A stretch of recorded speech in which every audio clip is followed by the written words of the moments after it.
company may focus The role of boarders take decisions satisfy shareholders. Can help the community. Our accountability. Then they should follow that law.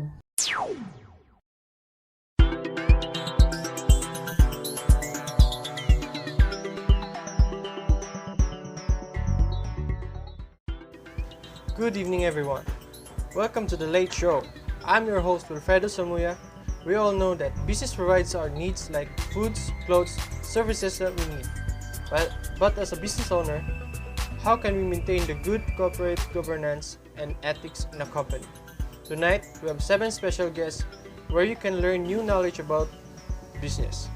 Please help me welcome Miss Jewel, Miss Fatima, Mr. Adelito, Miss Lovely, Miss Nicole, Miss Anna, and Miss Clarice. A lovely evening to all of you. Hello and good evening, everyone. Can you introduce yourself?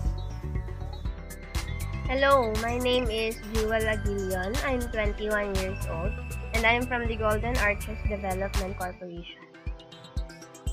Hi, I'm Fatima Rahmais Maporo, 19 years old, and I have a business which is Golden Bread Bakery, and I am running this business for almost 1 year. My name is Lovely Mame Hocha and I am 19 years old and my company name is Blooming Aqua and it's a water refilling company. I am Nicole Kate Emanabat, 19 years of age, and my business name is K Collections. So, good evening, everyone. I am Hannah Giselle Armichigas, 19 years old, and I have this business which is a clothing line, and it is almost for 2 years now. Hello, good evening, everyone. My name is Edelito Sabanal. I'm Karisky Isabella, a owner of Trinan Company. Let me start with you, Miss Joy. What is the role of corporate governance? Its main purpose, is to promote effective, entrepreneurial, and responsible management that will ensure the company's long-term sustainability. It aims to determine the ways to reach the most effective strategic decisions. That's a nice answer, Miss Jewel. My next question is, how do you manage possible risks and factors? Well, companies cannot avoid risks, so it is vital to implement effective strategic management. For example, a company's management might decide to expand operations so that the company may focus on sales from many different markets rather than relying on only one. For my last question, Miss Jewel, how do you identify and listen the problems through self-evaluation?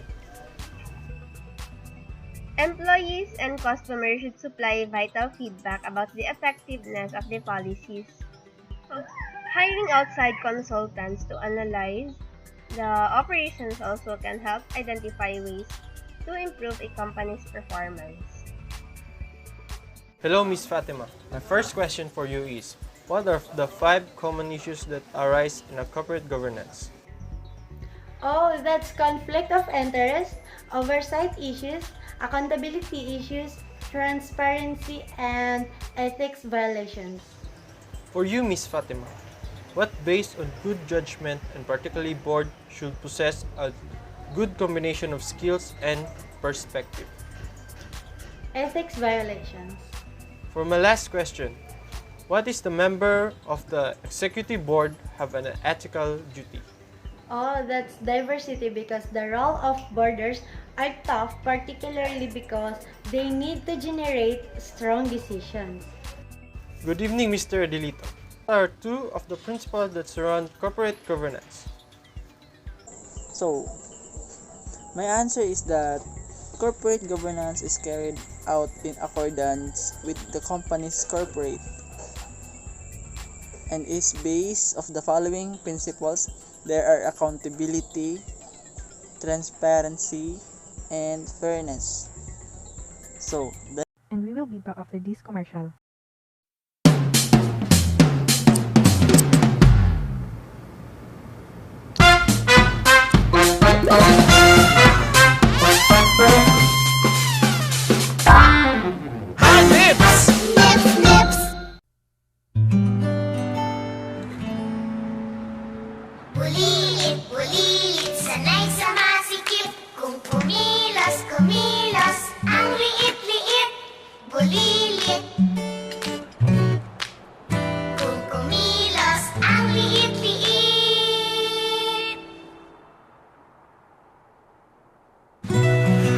Sa bagong bahay, may magandang buhay. Ganito na kami ngayon sa Camellia. And we are back. Next, sir, is what are the approaches to corporate governance? Corporate governance. So, for me, a role-based approach to corporate governance is based on the view that companies must be required by the law. Thank you for that answer, sir. My last question is, what is a governance approach? So, the answer is chiefly concerned with the institutional and the organizational forms that governs exchange relation. So, that's all of my part. Hello, madam. What do you mean by agency theory?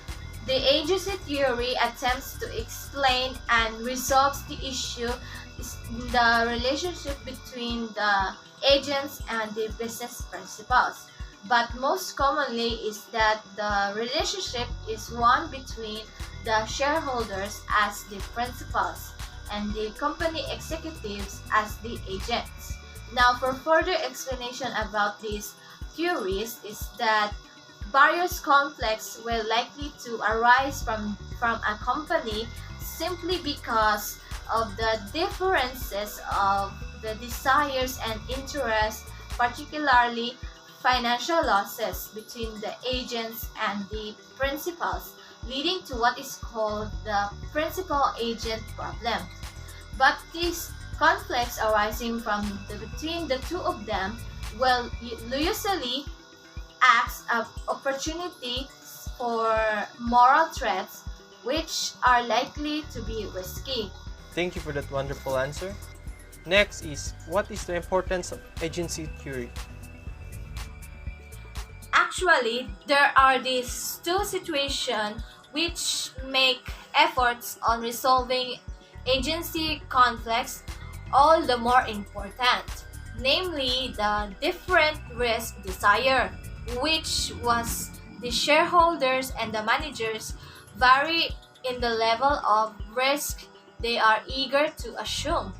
And the other one situation is called the super self-centered executives, which this situation is common, yet it's a very risky one because the managers are just completely self-absorbed and they tend to provide short-term performance to the owners and enable them to obtain the payment hikes.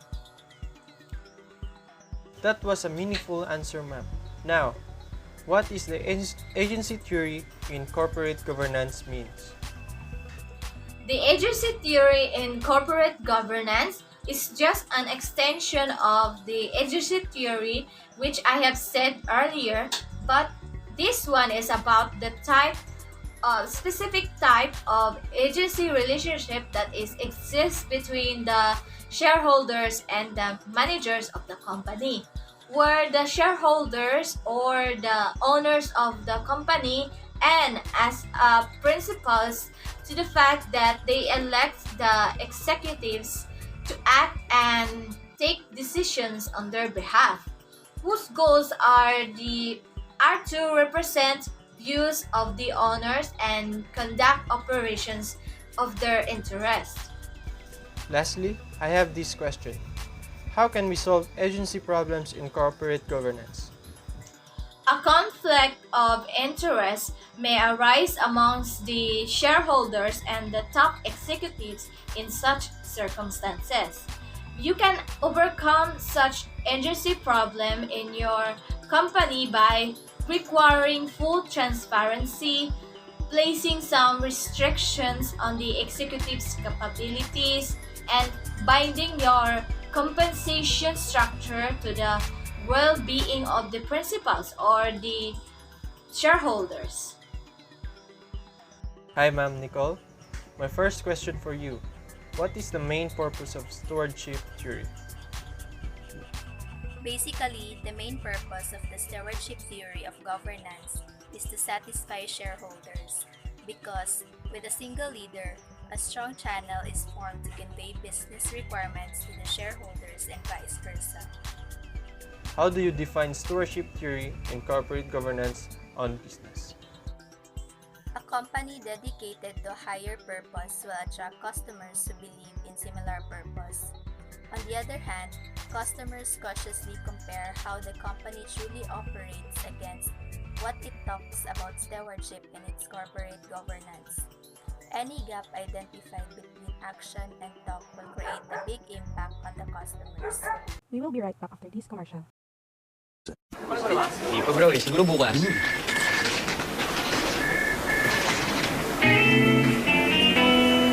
Kanino mapupunta ang lastita na ito? Sa'yo o sa akin? Sa akin. Uulitin ko. Sa'yo o sa akin? Sa akin. Os. Akin. Sarap kasi. And we are back. Hello, Miss Anna. How are you? Are you nervous? For you is, what is stakeholder and what is importance of the stakeholder theory in a business? So I'm a little bit nervous now, but I'm fine. So a stakeholder refers to an individual or group of individuals who can affect or can be affected in a business decisions or actions. One of its importance is that the more a business engage and involve as stakeholders, the more they reduce and uncover risk on their projects. Next is, what are the 6 principles that was according to Freeman? So, according to Freeman, there are 6 principles that must direct the connection between the stakeholders and corporation, which are the principle of entry and exit, the principle of governance, the principle of externalities, the principle of contact cost, agency principle, and lastly, the principle of limited immortality. That answer is so helpful to us. What is the purpose of corporate social responsibility in a company? So one of the purpose of CSR in a company is to give back to the community. They have activities and programs that can help the community. Like IKEA company, this company designs furniture and they create safe place for children in conflict zones. For our last guest, what is the importance of economic stakeholders? So the important of economic stakeholders are their loyal customers. Because without their loyal customers, the company may not even exist. And my last question is, what are the 5 general principles in business are expected to So operate? the 5 general principles in business are expected to operate. Number 1 are rights and equitable treatment of shareholders. They have right to be respected in a company. Number 2 is interests of other stakeholders. Companies must know that they have legal, contractual, social, and market-driven responsibility to non-shareholders. Number 3, role and responsibility of the board. The board are required to educate and understand, to uprise, and challenge management performance.